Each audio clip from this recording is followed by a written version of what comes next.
Positifs sont répartis comme suit. 73 contacts suivis par nos services, 11 cas issus de la transmission communautaire répartis entre Médina 1, Grand Yoff 1, Patte d'Oie 1, Gueule Tapée 1, Amitié 2 1, Guédiawaye 1, Nioro 1, Ziguinchor 1 et Touba 3.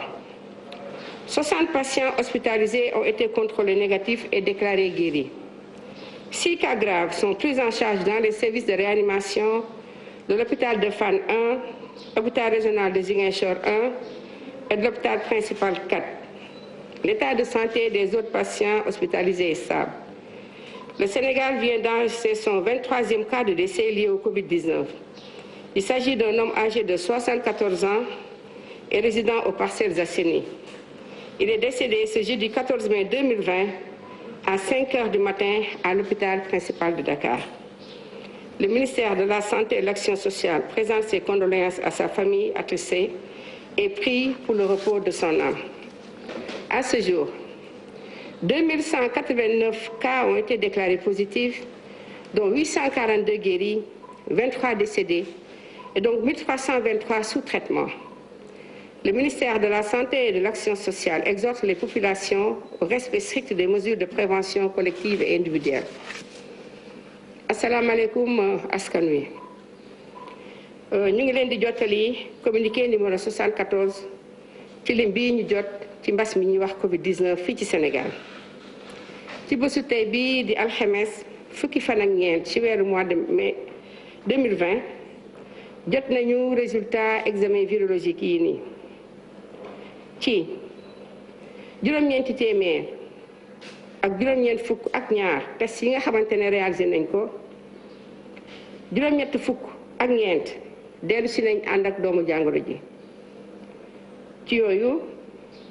juróom-ñaar fukk ak ñett moom la ñuy wax contact mooy yi nga xamante ne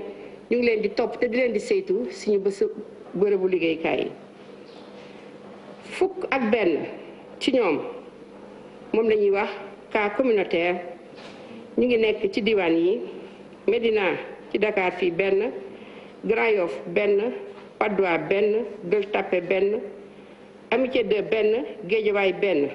ñoom ñooñu ma lim yépp ñu ngi fii ci Dakar. Nioro ci Kaolack am na benn Ziguinchor mooy Ziguinchor am na benn Touba am na ñett juróom benn fukk malade yi nga xamante ne testé nañ leen xool nañ leen bi ñu leen gisatuñu ci ñoom doomu jàngoro yi wër nañu juróom benn cas am nañ ko ñu tëdd ci bërëbu sauvetage yi ci hôpital yi may bëgg a lim hôpital Fann am na benn hôpital régional bu fay si Ziguinchor am na benn hôpital principal am na ñeent ñi nga xamante ne ñoo des tëdd ci lalu hôpital yi ñu ngi am tan ñu dooleeti encore di nakarlu ndax Sénégal amaat na benn doomam bi génn àddina moom mooy def léegi mu nekk ñaar fukk ak ñett nit ñi nga xamante ne génn nañ àddina ci mbas mi ñuy wax Covid-19 kooku nag suñu benn papa la bu am juróom-ñaar fukki at ak ñeent mu ngi dëkkoon Parcelles Assainies mi ngi génn àddina tey jii ci fajar gi mooy bésu alxames bii nii ci l'hôpital principal. Ministère de la Santé et de l'Action sociale mi ngi jaal ay mbokkam ak askanu Sénégal yépp di ñaan yàlla xare ko àjjana. mbas mi Sénégal bu mu fi duggee ba léegi ñu ngi toll ci 2 junni ak téeméer ak juróom-ñett fukk ak juróom-ñeent ñi nga xamante ne ñoo ànd ak doomu jàngoro ji ci yooyu juróom-ñetti téeméer ak ñeent fukk ak ñaar wër nañu ñaar fukk ak ñett génn nañ àddina ci lalu hôpital yi tey ñu tëdd ñu leen fay faj ñu ngi toll ci junni ak ñetti téeméer ak ñaar fukk ak ñett.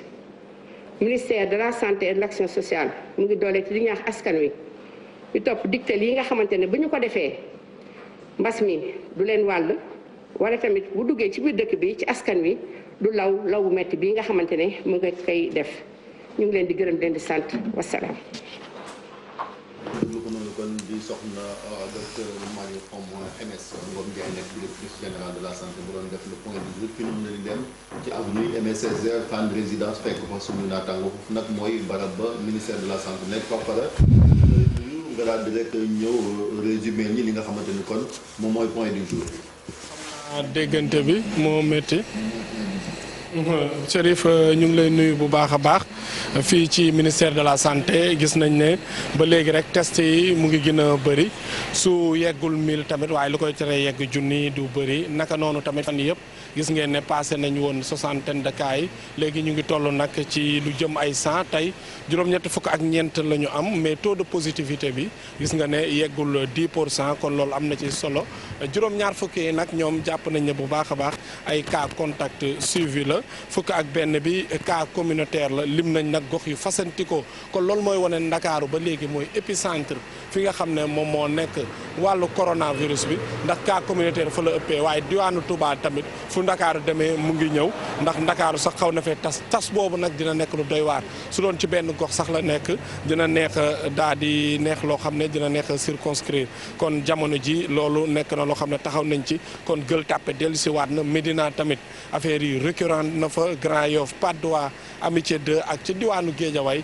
daanaka yooyu nekk na bërëb yoo xam ne askan wa fa ne war nañoo gën a jël seen i matuwaay bu baax a wax ak diwaanu Ziguinchor ca Nioro nee na nag juróom-benni cas grave kon mbir yi wàññeeku na ndax nag Chérif diggante démb ak tey ñeenti nit ñàkk seen bakkan loolu bëri na tribu bi bëri na boo lourd tribu bi la ñuy wax kon nekk na loo xam ne lu doy waar ci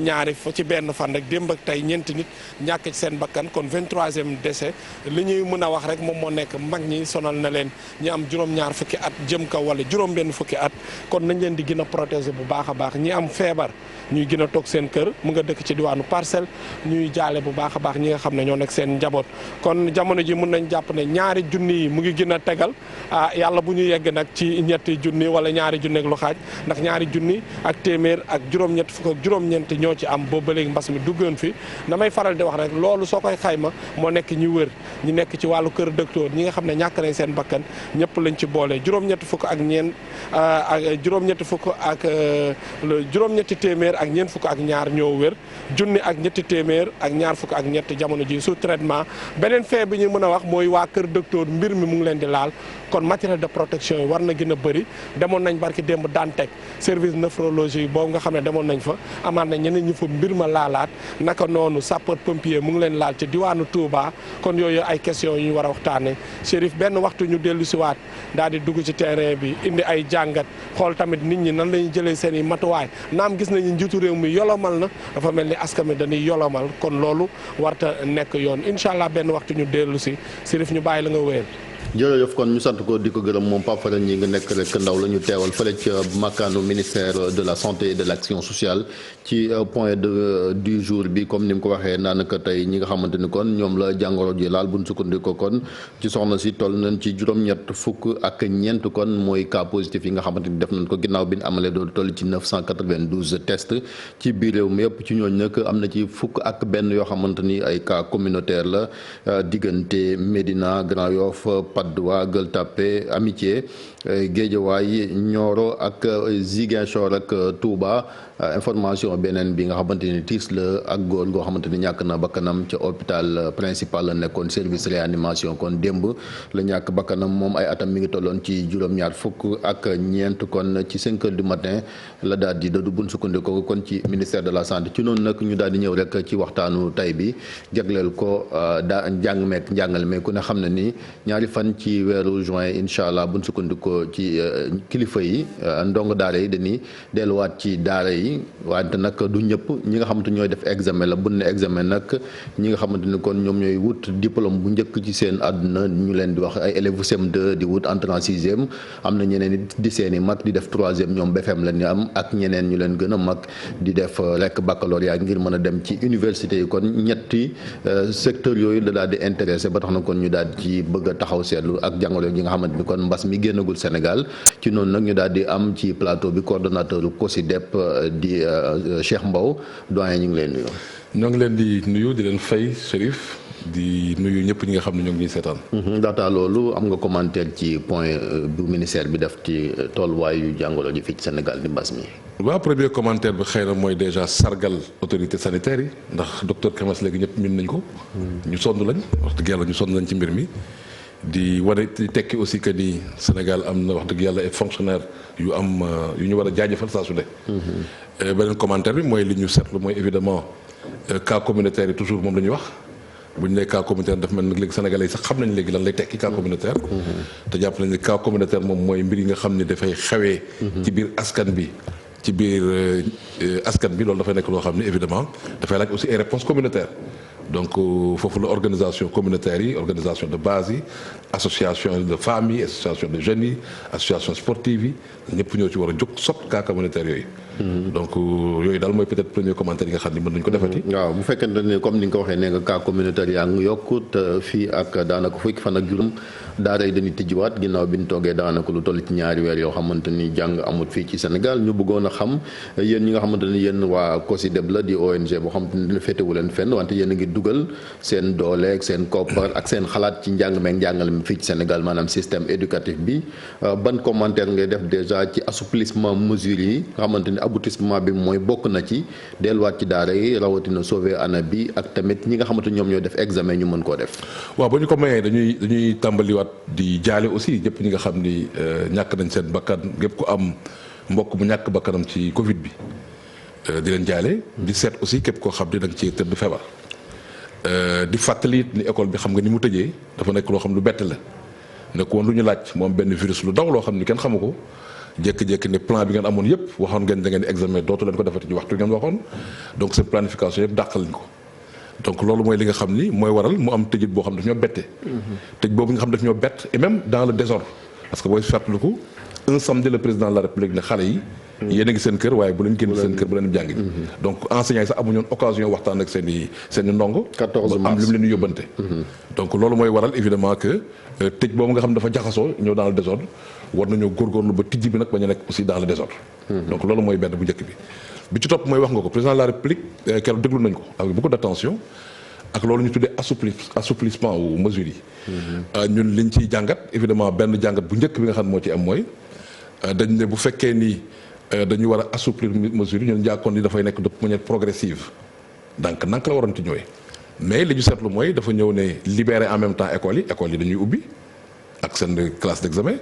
en même temps marché yi à côté marché yi luuma yi mu nekk lu ma ragal lool boole ci aussi ne lieu de culte yi donc libéré ndoo kii yu bëri aspect yu bëri donc loolu nag li muy jur mooy évidemment dañuy gis noonu ñu bëri ci mbedd mi donc cas communautaire day war di nekk loo xam ne bu ñu deful ndànk mën naa gën a bëri soo ko jëlee na nga lié ko ak éducation mooy xam nga booy seet ñun préalable yi nga xam ne tegoon nañ ko ni bu ñu bëggee njàng mi mën a dooraat ci ni mu waree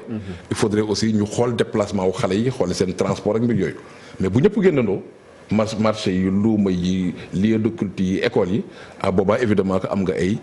njàqare ci nan lay transport bi di organiser wu kon nag ñi koy soxla dana xaw a bëri et donc par conséquent mën na indi loo xam ni dana ay jafe-jafe d'autant que école bi moom ay xale yu fragile ñoom lay intéressé donc jàngat boobu la ñu am ci loolu ñu tuddee assouplissement bi bon et donc jàpp nañ ni évidemment que ñun yaakaaroon nañu dañ koy def de manière progressive ndànk-ndànk mais dañuy continuer toujours di bénéficier wu ci yenn mesures yi nga xam ne sax demoon nañ sax ba miin quoi teel a wàcc bi commencé woon nañ ko miin commencé am yenn yar gi policiers yi amoon nañ ñu encadré et cetera donc demoon nañ ba am sax yenn habitude ak yenn pratique yoo xam ni jàppoon nañ ni waroon nañ cee mën a bañ a teel a génn mais bon président puisque nee na loolu mu jël ko mesures yëpp moo ngi ko teg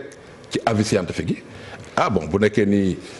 comité scientifique moom moo ko jox xel yooyu. évidemment que du ñu def lu dul rafetlu ko. parce que ñun am na est-ce que yéen ñi nga xamante ne acteur ngeen ci système éducatif bi laaj nañ leen seen xalaat ak yan proposition justement lan bëggoon moo tax sax ñu bëgg a taxaw proposition yi ngeen def ngir gone yi mën a jàngi comme ni ñu ko waxee parce que comme nee na président nee na il faut vivre en présence du virus maanaam nekk ak virus bi wante aussi comme ni mu ko waxee loraange bañ a am rawatina ci ay tout tànk ku ne xam ne quand même suñu système bi am na ci loo xamante ni ngir ñu respecté ko pour moytu jàngoro ji dina indi problème. est-ce que laaj nañ suñu xalaat waaw mën nañoo tàmbali wax sax ni avant ñu laaj suñu xalaat bi mbir mi amee xam nga acteurs yu bëri dañoo jóg ñun en tout cas COSYDEP dañoo jóg dem vers ministère de l'éducation xaaruñu sax ñu woo bi ñu ñëwee lu tuuti lu ñu yor ñu joxe ko xam-xam bu ndaw bi ñu si jot a am ñu wax ko donc noonu la ñu tàmbalee bi ñu demee bu président de la République booy fàttaliku deuxième adresse am mu incité ministres yi en charge de l'éducation ne leen war ngeen def ay concertation avec les partenaires sociaux. boobu aussi officiellement ñu jot lettre ministre Talla. bi ñu ko jotee it fekk na ñu nekkoon di togg ñun suñu réflexion sur impact yi ak scénario yi. boobaa aussi la ñu jël ñun suñu këyit jébbal ko une vingtaine de pages. jébbal ko avec 5 hypothèses yu ñu tegoon 5 scénarios. jébbal ko ministre de l'éducation jàpp nañ ni aussi jot na yeneen i proposition yeneen acteurs. xëy na loolu yëpp la togg ba def li nga xam ni moom mooy scénario de reprise 2 juin en entrant par les classes d'examen yi mu proposé président de la République donc ñun loolu def nañ ko ci maintenant wax nga ko ça veut dire que suñu base ñun réflexion mooy benn jàpp nañ ni mbir mi am dafa nekk loo xam ni pandémie la léegi Sénégalais aussi xam nañ luy pandémie day laalandoo réew yu bëri mais bu ñu gisee ni donc pandémie la ñu ne amul benn réew boo xam ni gisuñu ko muy lijjanti nan lay def ba ay école am mën a rëcc ci Covid bi. en tout cas ba ñoom ñu bañ a dund li ñuy wax année blanche ou année invalide. ñu ne kon ñun aussi Sénégal war nañoo def suñu kéemtalaay kàttan. xeex ko mbëbët ko lijjanti ko ba duñu dund année blanche wala année invalide. donc loolu mooy doon suñu base liggéey. parce que dund année blanche ou année invalide te suñuy doom fi ñu toll xam nañ ni village planétaire lañ nekk dañuy war a jàkkaarloog xale yi nekk Mali xale yi nekk Côte d'Ivoire xale yi nekk France xale yi nekk États-Unis et donc bu ñu pertee ñoom kese année bu nekkoon adduna bi yëpp dañuy doon année blanche xel mën na ko nangu mais bu fekkee xale yi Sénégal kese ñoo ko war a dund ñun dañ ne woon loolu ñun ñëpp war nañoo xeex pour bañ ko def. mais ñu ne loolu mooy suñu mbëbët en tant que acteur de l'éducation waaye xam nañ ni li xew du mbirum acteur de l'éducation yi kese. dafa am koo xam ne mooy suñu ilimaan kooku moo ñu war di digal di ñu wax. moom mooy li ñu tuddee waa Kër Docteur. ñu ne kon donc condition préjudicielle bi war a tax ñuy lépp lu ñu war a def ñu def ko moom mooy experts scientifiques ak médicaux yi digal ñu wala ñu tere ñu. kon donc danañ leen di déglu waaye ñu danoon waajal suñu bopp parce que war nañoo yaafus war nañoo fexe ba wan suñuy doom ni am ngeen ay kilifa am ngeen ay mag am ngeen ay leader yoo xam ne mën nañoo def ni yeneen réew yi di def ba yéen doo leen perte benn année donc la borom base bi. su ñu defee nag ay scénario yu bëri.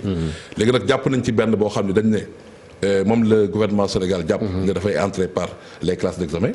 évidemment que bi ñu ko xasee ba wax ñu nit génnee nañ li ñu tuddee benn checklist maanaam li muy tekki. mooy sa comme boo doon dem tey aéroport. ñun la waroo yore lu am waroo yore gànnaay waroo yore donc da koy set donc ñun dañu am ay poñ yoo xam ne dañ koy seet école bu ne ndax tontu na poñ yooyu ndax nangu na ko. bu ko école bi nangoo rek ñu ne ñun jàpp nañu école bi xëy na. nekk na condition pour mën a reprendre. du genre est-ce que école yi désinfecté nañ ko loolu day nekk benn poñ. bu ñu ko désinfecté ñu defal ko wiyaaw. mais bu dee déet mooy donc école bi xëy na pareegul pour mën a ci foofu la nan taxaw foofu ci désinfection bi est-ce que jàpp nga ni loolu am na nii. non léegi c'est-à-dire que suñu waxoon ni point d'attention yi ñu génn yëpp mooy préalable yi keroog ñoo ngi koy wax ministre de l'éducation. ne ko fi ñu toll tey boo seetlu woon li xew ci l'école yi wala nga seetlu waajur yeeg ndongo yi dafa mel ni amul benn yëngu-yëngu buy dalal xel buy wane ni ñoo ngi jëm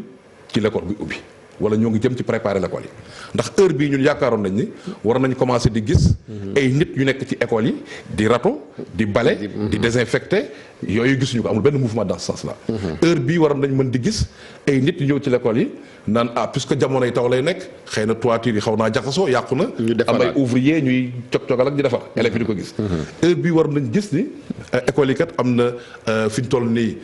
coow li bëri na mais am na ay ñoo ngi xool toilettes yi douche yi fa nekk est-ce que war nañ koo vidéwaat xëy na pour mu fonctionnel xëy na ndox mi du jàll et cetera heure bi war nañ fekk ñuy set école yi fekk fa ay nit yoo xam dañ fa dugg naan ndox mi fi amul lañ fi war a indi war na am robinet fii war na am teen fii war nañ fa def pompe mais amul benn mouvement dans ce sens là. ay prélèvement ak yu ni mel yooyu yëpp. ay prélèvement donc fi ñu toll ay philologue ak yooyu yëpp seen war nañ ca faa dem parce que ñoom la seen xam-xam màcc ci wàllu. presque 2 semaines moo la dese fii ak loolu ñuy wax presque 2 semaines. tout le près 2 semaines. donc ñun jàppoon nañ ne heure bi war na am ay yëngu-yëngu ci biir l'école yi ba xale yi. jàpp ne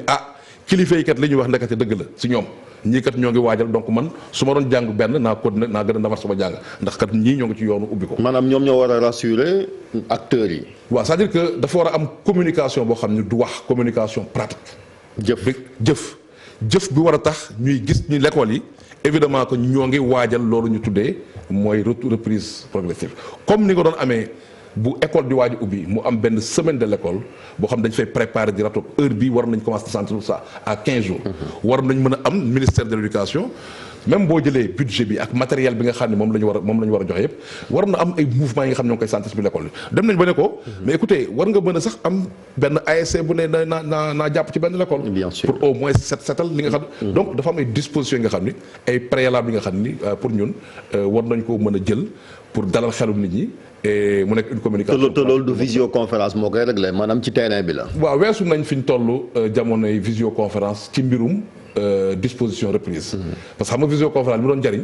mooy ñu juboo ci ban scénario la ñuy jël. li mu doon jariñ mooy ñu juboo ci impact yi ci jafe-jafe yi li mu doon jariñ mooy ñu juboo ci yan matériel ak budget la ñu am donc loolu def nañ ko suffisamment. léegi xam nañ fi ñu jëm li ci des mooy ñu déjà dana baax ñu xam budget bi nga xam ne moom la ñu alloué.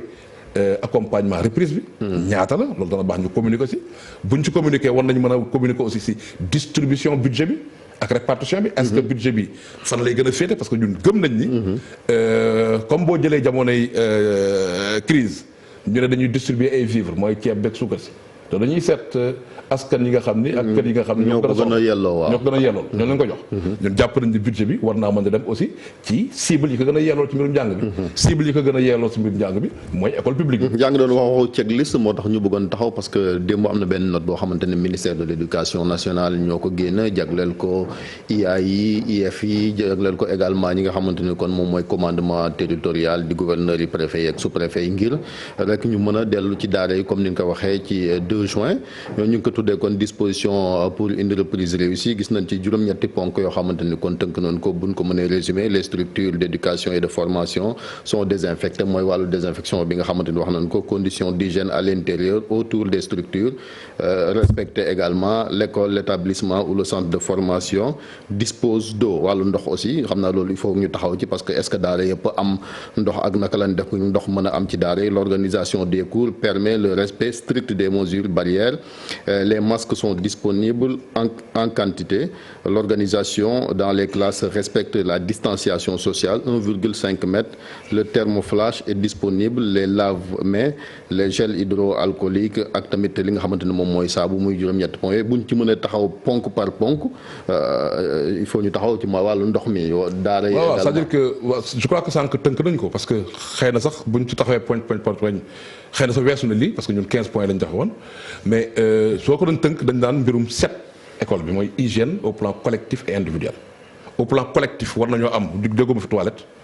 xale mënul nekk école de 9h à 16h. du soxla wanag. donc war nañu am ay toilettes yoo xam ne dafay fonctionnel ñi ko amul war nañ leen mën a créer toilette. dëgg la yéen ñiy organiser événement xam nga ni boo leen soxlaa tey am ay toilettes yoo leen samp rapidement. mën nañ ko am. donc hygiène collective. parce que xam nañ ni Covid moom xaritam mooy salté. te xale wax dëgg yàlla dafay soxla loolu. boo nee xaritam mooy salté mooy xale dafa war di raxasu. pour mu raxasu day am ndox. ndox mënoo ko day nekk école yi est-ce que am nañ point d'eau ñi ko amul war na leen utal point d'eau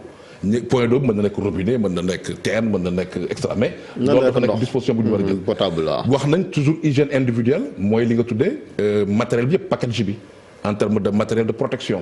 boobu loolu noonu dafa mel ni gouvernement bi dogu na ci ne dana ci joxe lu doy. mooy gel yeeg masque yeeg et cetera. masque 10 millions de masques. loolu la ñu wax ñi ngi information bi ñu jot. ministre de l'intérieur war naa recevoir ay masques tey. waaw fële ca jam ñaajo. voilà donc yooyu war na mën nekk ay masques de qualité yu doy ñu yaakaar aussi que ni même budget bi nga xam ni war naa gunge mbirum jàng ak njàngale bi tey doon waroon na mën a tax xëy na sax masque yi ñu defaree ko ca askan ba. donc boo libéré woon parce qu'on parle de décentralisation libérer chaque région autour du gouverneur peut-être que même seen budget ñoom mën nañoo lijjanti seen i masques ak artisans yi nekk ci dëkk ba da koy gën a gaawal sinon mën nga am ay problème acheminement yàgg nga am ñu war a organiser dara au niveau local mais pour mu egg ci ba ci suuf a suuf ñaata waxtu lay jël tardel nit ñi ñu naan ñëw naak ñëwul extra donc yooyu ay dispositions yi nga xam ne jàpp nañu sax sur le plan matériel logistique gouvernement bi ak ministère de l'éducation dafa mel ni pare na pour gunge ci école donc loolu moom mooy hygiène collective ak hygiène individuelle li ci des mooy c'est des questions d'ordre psychosocial. des questions d'ordre psychosocial dafa am solo parce que xam nga xale yi buñ nee puisque ñëpp tiit waajur yi aussi tiit naan ndax war naa bàyyi suma doom waruma ko bàyyi. donc dana baax ñu am dispositif buy dalal xelu nit ñi. dalal xelu nit ñi mooy li ma la waxoon actuellement ñu gis ne am nañ ay mesures yi nga xam ne ñoo ngi ko teg en place mooy dalal xel nit ñi mooy ñu indi tontu questions yi nga xam ni c'est des questions légitimes yi askan wi di posé wu ñu bañ a ñàkkal fayda question wu kenn. donc beneen bi mooy bëgg naa aussi ci wàllu distanciation sociale 1,5 mètre bu fekkante ni jàngalekat yi doyoon wala classe yi doyoon même si nee nañ classe d'examen la loolu aussi nees koy organiser. waaw xam nga loolu moom kayit yoo ko wax dañ ne c'est des normes ergonométriques ñu ne classe bu ne war nga mën a am élève bu ne war na mën a am place su 1,5 mètre carré loolu moom moo nekk li nga xam ne moom mooy espace am loolu bokkul sax ak Covid même sans Covid loolu la ñu war a nekk actuellement yaa ngi am ay classes yoo xam ne c'est des classes de 9/6 donc 54 mètres carrés boo fa dugalee ay 70 mètres carrés c'est-à-dire que xale bu ne amul 1 mètre carré donc tey jii bu nekkee bëgg nga répondre ci loolu mooy boo jëlee moyenne 54 mètres carrés il faudrait que classe bu ne nga fexe ba dugal ci diggante 15 18 maximum 20 élèves boo ko defee da nga mën a répondre ci normes yooyu noonu aussi la norme ergonomique yi wax ni même cours récréation c'est normé dañ ne xale bu ne war na mën a am 5 mètres carrés. loolu mooy li ko wër. mais bu ñu xalaatee élève bi kese alors que y a aussi l'enseignant. waaw enseignant bi benn nit bu doyut je veux dire bu fekkante ni matière yi boo jëlee matière par matière ku ne la par exemple ba tey maa ngi dégg benn chef d'établissement privé parce que moo il faut aussi ñu wax ci privé bi parce que duñu wax rek public bi privé bi surtout Ndakaaru gis na ni espace bi taxu koo demee ni bu dee yow da ngay recruter par exemple 3 professeurs de philosophie nga am des milliers d'élèves yoo xamante ni terminal lañu def nees koy organiser. waaw c'est-à-dire que li jiitu benn Chérif te ñu war cee juboo mooy nekkuñu en situation normale. boo nekkul en situation normale mbir mu du organiser wu ak les normes donc loolu moom mooy li jiitu donc yow da ngay xam këlee lan nga am yow lan mooy li nga xam moom nga am. à partir de li nga am nga seet nan nga koy organiser nan nga koy distribuer mais nekkuloo en situation normale loolu mooy première chose bi donc mënuloo nekk dans les normes classiques loolu mooy première chose li ñu jàpp mooy classe bu ne maximum day am 20 élèves loolu dana tax nga mën a répondre normes ergonométriques yi bu amee 20 élèves yi donc ça veut dire que boo jëlee disposition. 20 élèves bariwul 20. maximum donc entre 15 ak 20 élèves. loolu la ñu jàpp mais en respectant normes yi mooy 1,5 mètre carré c'est-à-dire que bu dee classe bu gën a xat 54 mètres carrés xëy na li ngay soxla dafay gën a tuuti donc dañu jàpp principe mooy. xale bu ne war na am 1,5 mètre carré au moins. donc loolu boo ko jàppee li mu lay jox mooy fii ci yow jëlee ci élémentaire bi pour parler concret.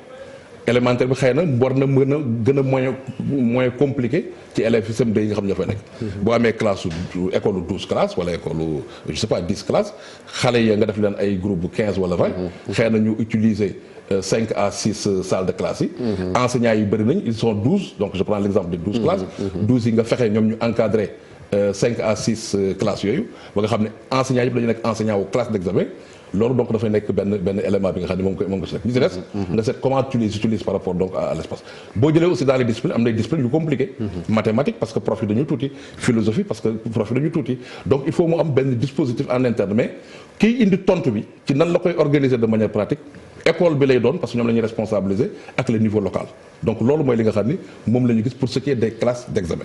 donc classe d'examen yi noonu la ñu ko jàngatee maintenant am na leen lu gën a compliqué mooy ñi nekkul ci classe d'examen les enfants qui sont dans les classes intermédiaires bëgg nañ jox mais aussi il y a aussi le déplacement parce que comme ni nga ko waxee dañu nekk ci période boo xam ne période d'exception la nekkul période normale élèves war nañu jàngi mënuñoo dox il faut ñu jël ay moyens de transport loolu aussi muy ay équations yoo xamante ni du rek ministère de l'éducation justement am na ay naataangam yoo xamante ne xëy na moom la dénk wàll dem beeg dikk bi jàngalekat yi la même chose ñi ngi Ndakaaru war a dem ci à l'intérieur pour regagner seen poste muy ay problèmes yoo xamante ni également c'est à poser. waaw non yooyu je crois que posé nañ ko ci waxtu yu njëkk ya de même que loolu ñu tuddee woon matériel yi nga doon wax de protection mooy masque gel d'hygiène jàpp nañ ni bokk na ci question yi gën a yomb lijjanti suñu amee volonté politique parce que yow agent enseignants yi say agent lañ say fonctionnaire lañ yow yaa leen soxlawaat donc war nga mën a jël ay dispositions yow yaa moom ministère des infrastructures yaa moom ministère yëpp yaa moom gouvernement bi war nga mën a jël ay dispositions pour que ñu mën a dellu ci seen lieu bi ñu war a jàngalee et puis en respectant les gestes barrières en respectant toutes les conditions pour que ñu bañ a exposer wu parce que doo leen delloo aussi dugal leen ci benn njaganjaay bu fees boobaa aussi ay risques da ci am donc loolu jàpp nañ ni muy teg matériel bi loolu war naa mën a yomb koo amee décision politique bu nekkee da nga bëgg a delloo élèves yi ak jàngalekat yi seen dëkkuwaay loolu lu war a yomb la aussi ci koo xam ne jël na option wu politique ne dafay école am dafay reprendre le 2 yeneen questions yi gën a jafe c'est pas des questions d'ordre matériel forcément ou logistique mais c'est des questions d'ordre comme ni wax psychosocial nga jël xale bi état d'esprit bi mu nekk actuellement est-ce que xale yi pare nañ psychologiquement pour dem jëli ji xam-xam nan ngay def ba dalal xelu waajur yi. nan ngay def ba dalal xelu jàngalekat yi parce que tu as tout ce débat sur ñun war ñu exposer donc question yooyu loolu mooy li nga xam ni il faudrait déjà ñu jël ko en charge et pour jël ko en charge c'est dès à présent qu'il faut le faire loolu mooy benn problème beneen bi mooy man koy wax ministre na ko bu nekkee am nga ay thermoflash nga ñëw benn Chérif Dia ñëw nga détecté ko mu nekk à 42 degrés il s'agit pas simplement d'un thermoflash il faut nga am benn dispositif de prise en charge d'urgence muy suivi bi bu nekkee ci biir reprise bi aussi am nga ci enseignant wala élève boo xam ne am na jafe-jafe nan ngay def évidemment pour que mu am un répondant moo tax ñu ne ko du yem kese ci personnel enseignant bi mais war nañoo mobiliser les psychologues conseillers mobiliser les assistants sociaux am des agents de santé yu nekk dans les IA dans les IF war nañoo am peut-être numéro vert boo xam ne s'il y a une situation particulière parce que dañuy tester la reprise on a dit reprise progressive avec un nombre limité dañuy tester lan lay joxe te mën nañoo am situation yu bëri mën nga koo tester am situation au Japon mooy nga testé ko doxul nga ne waaye dañ tëjaat delluwaat rapidement ci kër ya mën nga koo testé am situation comme bu Suisse boo xam ne da nga koy testé mu réussir. ñoom ils ont réussi seen reprise et cetera donc am na ay mais yow en tant que kilifa war nga jël garantie yëpp pour que say droit à la vie mën a continuer di nekk ci kaw droit à l'éducation garantie yi mooy nan ngay fexe ba évidemment ñun wax nañ ko checklist bi nga lire sànq war nañ ko mën a appliquer dès à présent ci école yi. avant même ñu démarrer ci checklist boobu ak conditions yeeg contexte bi est-ce que tenir nañ compte comme ni mu ko waxee gox-goxaat yi ci biir réew mi parce que virus bi quand même ak situation bi daf ñu dab daal di fekk suñ taar yi nga xamante ni moo fi nekkoon te ñu koy taaba di ko tappalee mu daal di ñuy dab mooy li nga xamante ni surtout mooy abri provisoire yi te ñu ngi jëm ci nawet bët sebbi na am na ci ñoo xamante ni xëy na mooy li mu wax loolu déséquilibre bi nar nemmeeku ñi nga xamante ni xëy na ñi ngi ci diwaan yooyu ci ay gattax ak kilinting la ñu jàngee bu nawetee aussi naka lan war a def. jafe-jafe bu rëy je dis xam nga sax boo nee abri provisoire moom situation extrême la mais am na sax ay classes yoo xam ne mur la te wax dëgg yàlla nit mënu faa jàng ci jamono nawet ndax day senn day jàll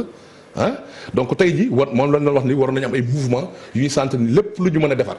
lépp loo xam ne c'est réparable war nañoo nekk ay disposition réparé ko defar ko am na nag ay situation yi nga xam ni mënuñu ko gàttandu ci jamonoy crise mooy li nga wax boo nekkee yenn situation abri provisoire mënatuloo espérer ci abri provisoire. mais amoon na temps xam nga temps yëpp ñu ngi wax ay zéro abri provisoire et cetera muy jël temps mu mel ni dafa am ñum arrangé parce que am na ñu si gis suñu bopp mi ngi nii tey situation bi. am mais c'est clair ça veut dire que bu ñu duggee ci débat boobu. peut-être mën na la fa jox suñu xalaat aussi mais suñ ko lié ak Covid bi. mooy zone yi nga xam ne parce que prospective dafa baax boo jiite aussi xam ni lii lépp mën na am. non xam nga Covid bi moom Covid bi moom saay-saay la loolu la ñu wax. waaye li muy nekk saay-saay waxaat nañu suñu bopp nee nañu attention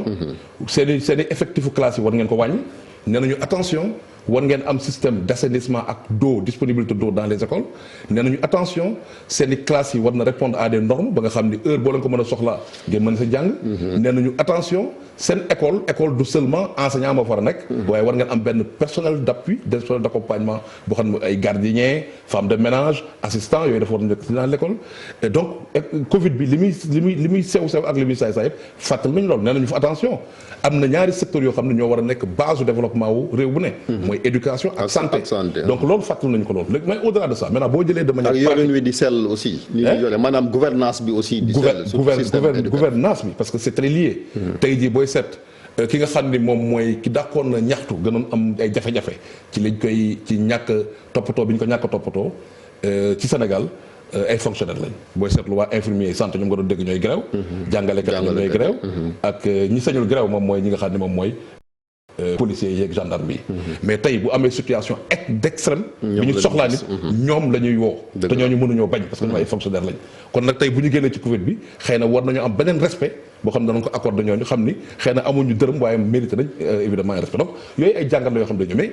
fi ñu doon waxee sànq mooy Chérif mooy bu nekkee ni da nga am l'école yoo xam ni situation yi mën nañ koo maîtriser comme j'ai dit ay bën ak ay structure war nañoo mën a nekk disposition parce que loolu mooy nekk bénéfice école bi je disais aux gens même bu ñu toogoon ba la veille du 2 juin autorité scientifique ak expert nañu ubbi école bi seet nañ ko mënatul nekk te fekk heure bi ñu nekkoon ci disposition wu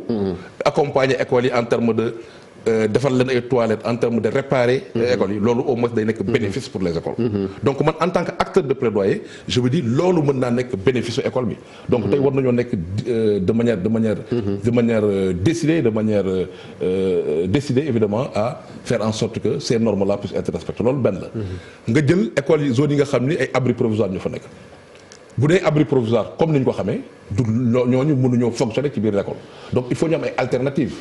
bi ñu waxtaanee ci biir comité de veille bi avec le ministère li mu joxe comme alternative te xel sax mën na ko nangu mooy nan la ñu mutualiser ressources yëpp mutualiser ressources mooy xëy na am na école petite enfance bi fa nekkoon xëy na am na case de tout petit bi fa nekk am na foyer bi donc ñooñu ñëpp war nañu leen mën a utiliser ci village bi ci zone bi pour ñu mën a accompagner gunge xale yi nga xam ne dañu nekk en classe d'examen dans la période. mais loolu aussi pour mu am heure bi war nañoo sentir ay mouvement dans ce sens village bi war na sentir ne ñëw nañ jël suñu foyer bi commencé nañ ko di bale am nañu lu ñu ciy réparé nañ jëlee nañ taawul baa ngi ca classe ba ñoo ngi koy et cetera donc war nañu am ay actions yi nga xam ni très très concrètes qui rassurent les uns et les autres. et pour ñun loolu mooy nekk suñu appel dans ce sens là war nañoo mën a sax dem ci zone yi nga xam ne moom nga tuddee abri provisoire puisque gouvernement moo soxla tey école am fonctionné mais armée yàgg naa ñëw jékki-jékki defar ay tentes yu gaaw yu rapide en une semaine. loolu ñuy réquisitionné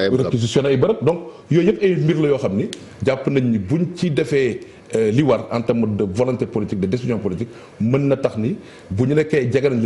le 2 juin te autorité médicale yi terewuñ ñu ko parce que ñun base loolu li ma la wax ne la condition préjudicielle li war a tax ñu avancer le 2 juin ou pas moom mooy di continuer di bàyyi nopp suñuy autorité scientifique ak médicale ñooñu bu ñu toogee balaa veille parce que heure bi on suppose que ñoom ñoo jox feu vert président de la République. non le président kay li mu wax leer na ba yéen a mbuus il faut ñu jàngi parce que nee na il faut vivre en présence du virus. non ñun loolu jàpp ñu ko ñun li ñu mës a wax non Chérif ñun mënuñoo jàpp loolu autorité médicale kay fi mu toll. non ñun jàpp ñu loolu ñun jàpp ñooy dañu nekk ci ndox turu na an baax a des nañ jàngi non ñun dañu jàpp ni dañu nekk ci projection de reprise parce que réew mu mën a toog ne par force dese na ma fi ak 15 jours à 20 jours que quelle que soit la situation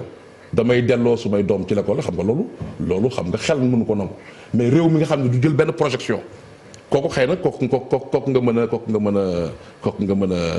mën a yedd donc mën nañu jël ay projection la ñun fas yéene nañ comme ni ngay fas yéene ne damay dem Ndar yenn saa yi mbir am nga yebbi waat say bagage fas yéene nañ ubbi l'école bi le 2 juin man loolu laa jàpp toujours ci waxu président parce que lu dul loolu rek pour man dafay am un problème de responsabilité mais d'ailleurs loolu ma jàpp sax loolu sax le ministre wax ñun suñu dernière rajo bi ñu def ak moom nee nañu dernière réunion bi ñu def moom après kañ ngeen def réunion avant-hier mardi passé après adresse du président de la République ne kat bu ñu toogee ñoom ñoo ngi xam nañu santé moo war a nekk ci kanam bu ñu toogee ba seetlu ni l'école yi mënul ubbi le 2 juin ba ñu nangu ko gis ko dañuy reculer nangu ni école bi du mën a ubbi donc ñun loolu jàpp toujours ñoo ngi toujours ci hypothèse boobu kon nag li am solo mooy bu ñu demee ba jege le 2 juin te ñu seetlu ni autorité médicale yi autorité scientifique nee nañu l'école bi mënta ubbi bu boobaa évidemment que reculer waxeet foofu du fa nekk bàkkaar donc pour ñun benn la boo xam ne fa mu solo bi ci topp mooy bu nekkee nag fi ñu toll commencé nañ jóg di defaraat suñu l'école pour mu nekk dans les meilleures conditions parce que kuy mbëbët da ngay am aussi benn optimisme doo am benn optimisme béyaa mais aussi doo nekk dans un pessimisme absolu donc da ngay am aussi benn donc war ngaa jóg di mbëbët di defar bu ñu mbëbëtoon defar ba ñu egg ci ñu ne ñu école bi mënta ubbi boobaa école bi au moins bénéfice bi ñu ci am mooy benn dana am ay toilettes tam yu baax commencé nañ ko et cetera donc am na yenn dispositions yi nga xam ni jël nañ ko mais du tee bu ñu ci eggoon it war nañoo réfléchir at puisque école bi ubbul le 2 juin lan la ñu war a mën a defaat pour que suñuy doom bañ a perdre. muy lu am solo bala ñoo tàggoo rek xam naa ci ñaari question yooyu sax la ne mujj a tëjee émission bi muy loo xamante ni wax nga ko léegi comme jàpp nañ examen yi entre juillet août. ak tamit ku ne xam na ni quand même perte nañ ñaari weer duñ mën a rattraper malheureusement li nga xamante ni moom lañ waroon def ci programme moo tax laaj na li naan efficacité ci ni nga xamante ni moom la ne jàngale gone yi parce que Sénégal li ñu doon wax di ko reproché kilifa yi mooy ay année la ñuy sauver mais duñ sauver système bi nga xamante ni dina may gone yi ñu am xam-xam pour ñu def examen est-ce que jàpp nga ni aussi loolu mënu na fi ci diir bi ñu def ci bopp gone yi li nga xamante ni xëy na même si mënuñoo rattraper lépp loo xamante ne perdre nañ ko. waaw non dans tous les cas ci diir bi des mënoo cee am li nga waroon am lépp comme je dis du année bu normal loolu aussi nit da koy nangu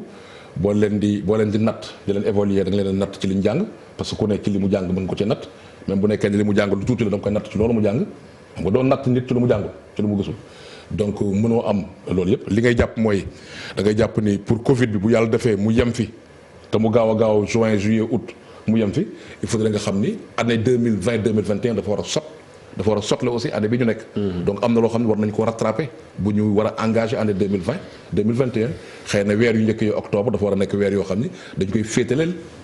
2019 2020. donc il faudrait évidemment que pédagogue yi évidemment ñu réfléchir sur nan la ñuy def ba at bi di ñëw déjà mu nekk at bu calme. et nan la ñuy def ba nga xam ne at bi di ñëw aussi dana sotle en terme de mottali li xaw a manqué day am rek lu mu ciy mottali at bi ñu nekk nii loolu benn la bi ci topp mooy wax nga ko dana gën a compliqué nag ci xale yi nga xam ne dañu nekk ci classe intermédiaire parce que tey dispositif bi bu yàlla defee mu sotti le 2 juin bu yàlla defee mu sotti mooy autorité médicale ne waaw école yi nekk dans les conditions ba xale yi mën a dem mu sotti bu boobaa xëy na école yi nekk classe d'examen xale yi nekk classe d'examen dana am duñ ci jariñoo mais xale yi nga xam dañ nekk dans les classes intermédiaires wax dëgg yàlla tontu bi war ba léegi des na amu ci mais président li mu wax nee na nan jàpp ci li ni jàngale ci télé yi ak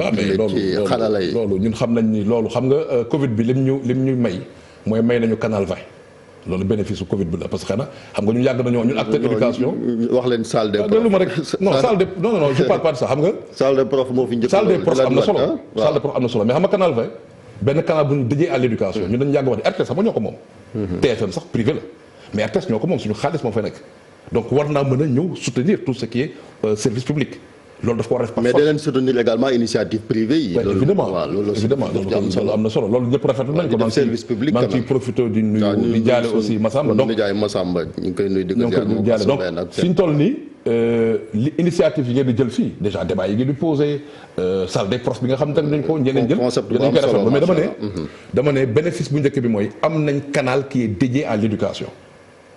donc loolu bénéfice la ci mbir bi bénéfice bi stop mooy léegi lancer nañ dispositif enseignement à distance mais nañ jàpp ni c'est un processus nekkul looy lancer tey mu sotti tey xale yi mokkale ci tey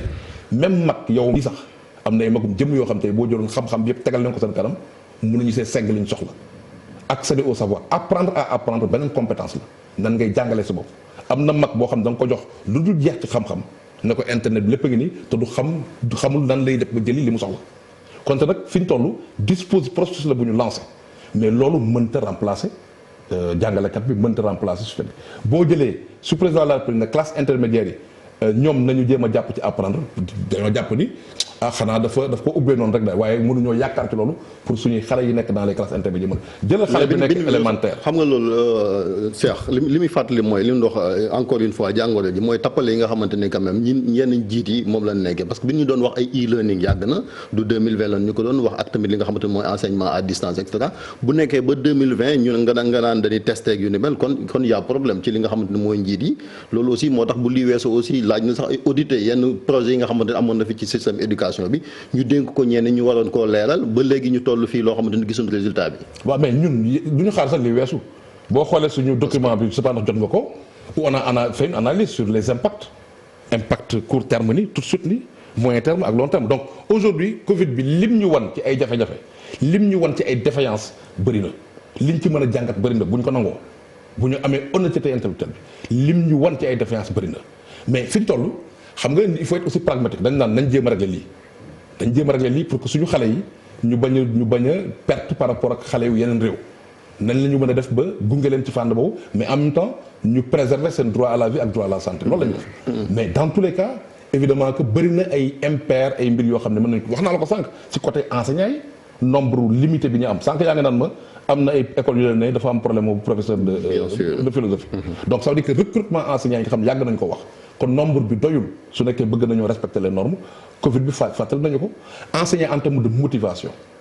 parce que xam nañ ni bu ñu toogee ba toll ci situation de crise ki nga xam ni nguur gi mën na ko ne par force ñëwal dama lay réquisition da ngay liggéey mu fonctionnaire du yow mais donc day doon jàngalekat bi nekk infirmier bi wala mu nekk policier bi ak gendarme bi donc yooyu wane waat na évidemment gëdd boobu gëdd ak respect bu ñu leen war a jox respect bi ñu leen war a jox xoolal tey am na sama benn xarit bu nekk France nee na ci bu génnee ci confinement bi dafay dem seeta ji ay jàngalekatu doomam pour sant leen parce que bi nga xale yi wëree ñett kese la am ñett xale mais bi ñu ko wëree actuellement xamul lu muy def jaxasoo coono gi mu fa donc aujourd'hui loolu yëpp feeñ na ci biir Covid mais loolu beneen mbir la boo xam ni je crois que en temps opportun ñoo ngi koy déjà engagé war nañ ci xoolal donc bu nekkee nag amuñu ci jàngat boobu mënuñu ci am lecture boobu ba mu feeñ ci nan la ñuy traité jàngalekat yi ba mu feeñ ci nan la ñuy gungee élèves ba mu feeñ ci normes yi ñu war a respecté ba mu feeñ ci budget bi nga xam ne moom la ñu war a allouer à l'éducation et à la santé loolu bu ci feeñul ça veut dire que jàngatuñu ni mu waree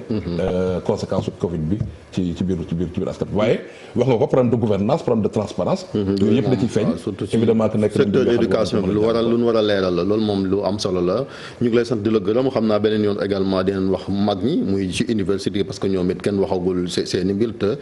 ñi def bac bu ñu amee bac te université tamit dara yëngoogu fa xëy na dina compliqué muy beneen situation boo xam ne xam naa prochaine fois incha allah kilifa yi nga xamante ni dénk nañ leen enseignement supérieur bi dinañ wax ndax dañuy continuer jàng bi également ci université yi nekk ci Sénégal am déet kon ñu koy gërëm di ko sant moom Cheikh Mbow mi nga xamante ni mooy coordonnateur COSYDEP di coalition bi ñu dénk wàllu éducation fii ci Sénégal ñu bàyyi la rek ak kàddu gu mujj gi. waaw kàddu gu mujj gi mooy sant leen bu baax comme ni nga wax nangu nag ni évidemment Covid bi cooli sot nañ ko wax nga ko fii au niveau TFM jël ngeen initiative d'autres organes jël nañ initiative d'autres acteurs def nañ ko donc noonu mooy li nga xam ne moom la ñuy war fi ñu toll man li may waxal mooy xale yi da ngeen di jàpp def seen xel ni évidemment que yéen da ngeen war def ni suba mooy examen war leen sax xaar mu nekk weer donc waru leen bàyyi di bañ a ubbi seen cahier ubbi leen seen cahier parce que ordre mondial bi ñu jëm comme ni ñoo ngi dégg gars yi naan nouvel ordre mondial li muy laaj mooy esprit sain ak corps sain donc war nañu am wér-gu-yaram waaye war nañu am xam-xam bu nekkee bëgg nañu am nañu naan sa ordre national bay sa lu mu mënti doon waaw xam nga yenn saa yi tooñ day am ci mbir yi mais lu mu mënti doon daal danañ soxla jógaat boo xam ni suñuy doom danañ am santé gi waaye it danañ am xam-xam bi parce que ci xam-xam la ñu nar a diriger àdduna bi ñu jëm donc ñoo ngi leen di ñaax ñu bañ di fàtte di ubbi seen cahier ak seen livre jàpp ni examen suba la chaque jour ñu jàpp ni examen suba la loolu mooy waral duñu décourage duñu bàyyi loolu la ñuy wax suñu doom muy élèves yi di ko wax it waajur yi ne bon évidemment fi ñu toll ñun ñëpp nañu nekk ci préparer suñu doom pour ñu mën defe ji pour ñu mën a reprendre ji nañ leen mën a gunge au maximum ba ñu bañ a décourager dans le discours parce que loolu bu ñu ko defee aussi mooy li nga xam ne mooy li gën mais en étant toujours vigilant mooy veiller à ce que évidemment droit à la santé bi ñuy wax déglu kilifa santé yi ba du ñu am yenn risques yi ñu mën ko continuer di jël donc loolu daal moom mooy bu ñu doon waxtaan ak xale yi nga xam ne ñoo ñuy déglu loolu mooy li leen ñu yóbbante en termes de respect donc des gestes barrières loolu yëpp jàpp nañ ni évidemment war nañ cee war a mën a gën a góorgóorlu. Cheikh Mbow bu COSYDEP kon ñi koy sant di gërëm mbokk yi ñu ngi leen sant yéen it di leen gërëm ci ànd bi ak télévision Futurs Médias fii leen yem ak yéen rek ci ponk bi nga xamante ni kon jagleel nañ ko coronavirus bi fii ci Sénégal ak njàngale mi kon ñuy waaj rek tàmbali gi incha allah ñaari fan ci weeru juin bi ñu dëgmal la fii ak fukki fan ak juróom lu toog ay bis rek su ko defee kon ñi nga xamante ñoo nekk ci classe d'examen yi nekk CM2 troisième ak terminal mën a wéyal njàng mi ñu def seen examen yi juillet ak août bu ñu sukkandikoo ci ministère de la santé et de l'action sociale fàttali ni tey Sénégal enregistré na ñaar fukk ak ñetteelu doomu aadama bi nga xamante ni ñàkk na bakkanam di góor goo xamante ni amoon na ci juróom-ñaar fukk ak ñeent ci ay at gaañoo kon ca fële nga xamante ni moom mooy rek ca hôpital principal bu ñu sukkandikoo ba léegi kon ci waa ministère de la santé ñu enregistré tey lu toll ci 84 cas fii ci Sénégal jëm rek ci li nga xamante ni moom mooy coronavirus bi ñu bàyyi leen sax njàng ba léegi ak Assoumben Thioub ak professeur Massamba ñu koy nuyu di ko ziar di wéy rek di yeesal suñu jaal ginnaaw bi mu ñàkkee soxnaam yal na yàlla yërëm ko xaare ko aljana moom professeur gis nañ taxawaay bu am solo bi nga xamante def na ko ci njàng meeg njàngale mi ak concept bi bu rafet sax ñu koy wax kon salle des profs ñëpp ji ci taataan xam-xam du gone yi rek kon ñu bàyyi leen ngeen wéyal programme télévision Futurs Médias jërë ngeen jëf